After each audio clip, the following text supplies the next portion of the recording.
le président Volodymyr Zelensky a signé un décret approuvant la composition de la délégation ukrainienne pour les négociations avec la Russie. La délégation comprend des représentants des principaux ministères, diplomates, militaires et agents de renseignement. La délégation russe reste inchangée. Ce soir à Istanbul, des négociations sont prévues. Les discussions se concentreront sur les projets de mémorandum échangés lors du deuxième round, ainsi que sur la poursuite des échanges mutuels. Si nécessaire, d'autres questions seront soulevées. Personne ne s'attend à une voie facile. Le travail de coordination des mémorandums se poursuivra malgré les divergences. La réunion nécessite une préparation minutieuse. Les journalistes se sont rassemblés près du palais de Siragan, où les négociations entre la Russie et l'Ukraine sont attendues. Auparavant, des représentants américains et russes se sont rencontrés à Riyad le 11 février. C'était un événement important dans le processus des négociations diplomatiques entre les pays. Après la rencontre, le président ukrainien Volodymyr Zelensky s'est rendu à Washington. L'objectif était de superviser la signature d'un accord sur les ressources minérales entre l'Ukraine et les États-Unis. Zelensky a également tenté de convaincre la partie américaine de ne pas soutenir le président russe Vladimir Poutine dans le conflit. Cela a ajouté une tension supplémentaire aux négociations. Les dirigeants ont échangé des déclarations virulentes devant la presse mondiale. Malgré cela, le document de l'accord n'a pas été signé, ce qui est devenu un obstacle sérieux. Vous mettez en danger la vie de millions de personnes. Vous jouez à la roulette russe avec la Troisième Guerre mondiale, a été l'accusation adressée aux opposants. Aujourd'hui, une réunion très substantielle a eu lieu à la Maison-Blanche. Les discussions étaient tendues, mais ont permis d'apprendre beaucoup de choses nouvelles, impossibles à comprendre sans communication directe. À travers les émotions, beaucoup de choses nouvelles ont été révélées. La conclusion est venue que le président Zelensky n'est pas prêt pour la paix si les États-Unis sont impliqués dans le processus. Selon les observateurs, Zelensky estime que la participation américaine lui donne un avantage et influence sa position dans les négociations. Un avantage sérieux dans les négociations n'est pas nécessaire, la paix m'importe. Il a montré un manque de respect envers les États-Unis dans le précieux bureau ovale. Il peut revenir quand il sera prêt pour la paix. Nous ne comptons pas prolonger l'affaire pendant des semaines et des mois. Il faut très rapidement, en quelques jours, comprendre si la question peut être résolue dans les semaines à venir. Si une solution est possible, nous restons dans le jeu. Sinon, nous avons d'autres priorités. L'envoyé spécial du président américain Donald Trump, Steve Witkoff, a rencontré Poutine à Moscou le 25 avril. Selon Trump, c'est un moment clé des efforts diplomatiques pour mettre fin à la guerre. Witkoff est devenu le principal négociateur de Washington avec le Kremlin. C'est déjà leur troisième longue conversation. Le président russe Vladimir Poutine a proposé le 11 mai de tenir des négociations directes avec l'Ukraine le 15 mai à Istanbul. L'objectif est d'atteindre une paix durable et d'éliminer les causes profondes de la guerre. Je rappelle que ce n'est pas nous qui avons interrompu les négociations en 2022, c'est la partie ukrainienne. Malgré tout, nous proposons à Kiev de reprendre les négociations interrompues par eux à la fin de 2022. Nous proposons de commencer sans délai dès le jeudi suivant, le 15 mai, à Istanbul, là où elles avaient eu lieu auparavant. Là où elles ont été interrompues, rien ne se passera tant que Poutine et moi ne nous serons pas réunis. Évidemment, il ne comptait pas venir sans moi. Je ne crois pas que quelque chose se passera tant que nous ne nous serons pas rencontrés. Mais nous devrons agir, car trop de gens meurent. Merci. Vous êtes en train d'embarquer. Les délégations russes et ukrainiennes se sont rencontrées à Istanbul le 16 mai pour les premières négociations directes de paix en 3 ans. Ces négociations ont eu lieu sous la pression du président américain Donald Trump, qui exigeait de mettre fin au conflit le plus meurtrier en Europe depuis la Seconde Guerre mondiale. Ils ont réussi à convenir d'un échange de prisonniers. Hurrah! Les applaudissements et les cris de « Gloire à l'Ukraine, gloire aux héros » retentissaient fort, et avec émotion. Le président américain Donald Trump a intensifié ses critiques à l'encontre du leader russe Vladimir Poutine le soir du 25 mai. Il l'a qualifié de fou après une attaque massive de drones russes. Un échange de prisonniers a alors pu être convenu. Je viens de terminer une conversation de 2 heures avec le président russe Vladimir Poutine.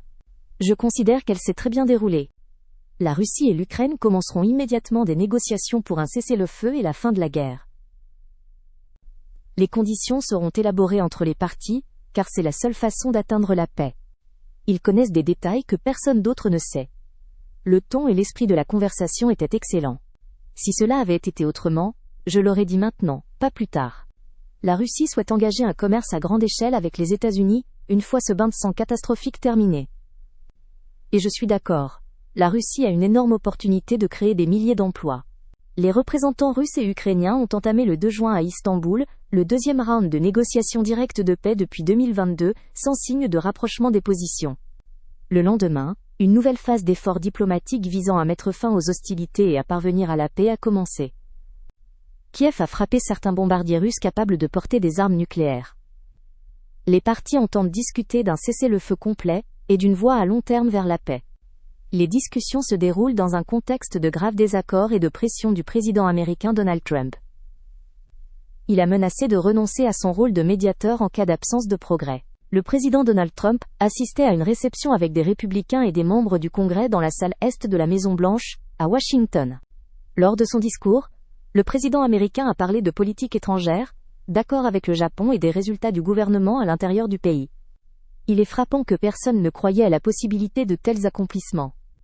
Nous avons conclu des accords commerciaux historiques, avec le Royaume-Uni, l'Indonésie et la Chine. Aujourd'hui, un accord a été signé avec le Japon et les Philippines. Oui, aussi avec les Philippines. Nous avons arrêté les guerres entre l'Inde et le Pakistan, ainsi qu'entre le Congo et le Rwanda. Le conflit a duré 30 ans, et l'Inde et le Pakistan auraient pu en venir à une guerre nucléaire. 5 avions ont été abattus lors d'une des dernières escalades. Tout allait et venait. Je les ai appelés et leur ai dit. Si vous continuez, pas de commerce, tout finira mal. Les deux parties possèdent des armes nucléaires. Cela aurait pu entraîner des conséquences imprévisibles, mais j'ai réussi à l'arrêter. Avez-vous vu comment nous avons détruit le potentiel nucléaire de l'Iran ? Le Kosovo et la Serbie aussi, nous les avons arrêtés. De plus, nous avons mis fin à plusieurs conflits où les guerres ne faisaient que commencer. Tout cela est arrivé grâce aux efforts de l'Amérique. Vous comprenez ? Vous pensez que Biden est capable de cela ? J'en doute. Vous pensez qu'il connaît même ces pays ? J'en doute beaucoup. J'ai discuté avec des Japonais, ils criaient littéralement. Quelqu'un a demandé : pouvez-vous imaginer que Biden agirait ainsi ? Je ne pense pas. Sous Biden, personne n'aurait discuté de ces questions, on nous aurait simplement dépouillés à nouveau, comme il y a de nombreuses années. Souvent, ce ne sont pas les ennemis, mais les siens qui dépouillent le plus, surtout dans le commerce et d'autres domaines. Je suis fier que maintenant les pays européens de l'OTAN achètent notre armement et paient le prix fort. Ils décideront eux-mêmes où envoyer les armes, en Ukraine ou ailleurs. Donc, nous ne paierons plus pour tout cela. Biden a donné 350 milliards de dollars en espèces ou en équipements, mais les espèces, c'est encore pire. C'est intéressant de savoir où tout cela est allé, n'est-ce pas ? Ils auraient dû acheter des armes avec leur propre argent. Pourtant, j'ai le sentiment que toute la somme n'est pas allée là où il fallait. Mais ils sont courageux, c'est vrai. Ils se battent, et nous ne paierons plus tout pour eux. Nos grandes entreprises produisent les meilleures armes du monde. Maintenant, elles vont les vendre, et nos partenaires les utiliseront. Même ceux qui sont contre la guerre, et j'en fais partie, disent maintenant : écoute, ce n'est pas mal. Ainsi, ils pourront se défendre eux-mêmes, et nous ne paierons plus pour cela. Et je considère que c'est une étape très importante. Très importante. Nous avons obtenu des résultats incroyables en très peu de temps. Et selon les sondages publiés la semaine dernière, la cote des démocrates au Congrès est tombée à son plus bas niveau historique, 19%. Quant aux républicains, les choses vont bien. J'ai les meilleurs chiffres de toute ma carrière politique. Vous savez, je regarde les gens à la télévision. Et les cotes de Trump ? Eh bien, j'ai les meilleurs résultats de tous les temps. Et même malgré ces accusations inventées qu'ils essaient encore de relancer contre nous, les cotes ont augmenté de 45 points. Tout ce qu'ils font, c'est essayer de nous détourner de la voie, rendre l'Amérique grande à nouveau. Mais nous ne l'accepterons pas.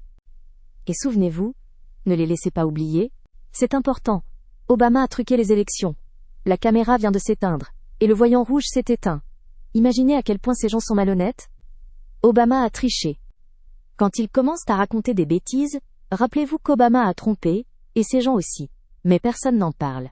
Même si quelqu'un le mentionne, vous n'entendrez pas le nom. On parle de moi tout le temps. Mais pas de vous.